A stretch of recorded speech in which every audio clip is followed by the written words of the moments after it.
Dans cette vidéo, nous allons voir la notion d'extrémum d'une fonction, c'est-à-dire un maximum ou un minimum. Définition, soit une fonction f définie sur un intervalle i est représentée par sa courbe représentative cf. Le maximum de la fonction f, si il existe, est la plus grande valeur des images, donc la plus grande valeur de f de x, lorsque x est dans l'intervalle i. Un maximum, c'est défini sur un intervalle.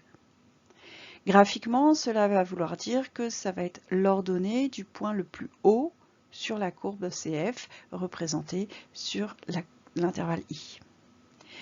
Tandis que le minimum de la fonction f, c'est, s'il existe, la plus petite valeur de f de x quand x est sur l'intervalle. Autrement dit, graphiquement, ça va être l'ordonnée du point le plus bas sur la courbe représentative de f. Voyons sur un exemple. Si l'on considère la fonction f de l'exemple précédent que je vous ai redonné ici, donc vous avez la courbe représentative. Si je cherche le maximum de la fonction f, je vais chercher le point le plus haut sur la courbe. Le point le plus haut, il est ici.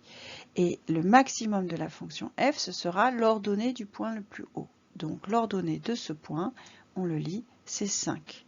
Ensuite, si je cherche l'abscisse de ce point, je trouve 2. Donc on dira que la fonction f admet pour maximum 5 et que ce maximum est atteint lorsque x vaut 2, c'est-à-dire que le maximum qui vaut 5, comme je disais, est l'image du réel 2. Alors, je peux avoir un maximum qui est atteint pour plusieurs valeurs. Il peut y avoir des situations où le maximum a plusieurs antécédents. Ici, il n'en a qu'un. Si je cherche le minimum de la fonction f sur la courbe représentative, je vais chercher l'abscisse, enfin le point le plus bas. Le point le plus bas, il est ici. Son ordonnée, c'est moins 1 et son abscisse, c'est moins 4. Donc le minimum de la fonction f est moins 1 et il est atteint lorsque x est égal à moins 4. Ces deux points sont les extrémas. Alors on dit extrémum et au pluriel extréma puisque c'est un mot latin. Ce sont les extrémas de la fonction f. Les extrémas, on peut aussi les déterminer à l'aide d'un tableau de variation.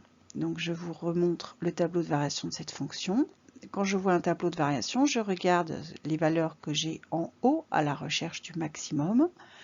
Or, je vois ici, j'ai 3, 5 et 4. La plus grande des valeurs, c'est 5. Donc le maximum de la fonction f, c'est 5.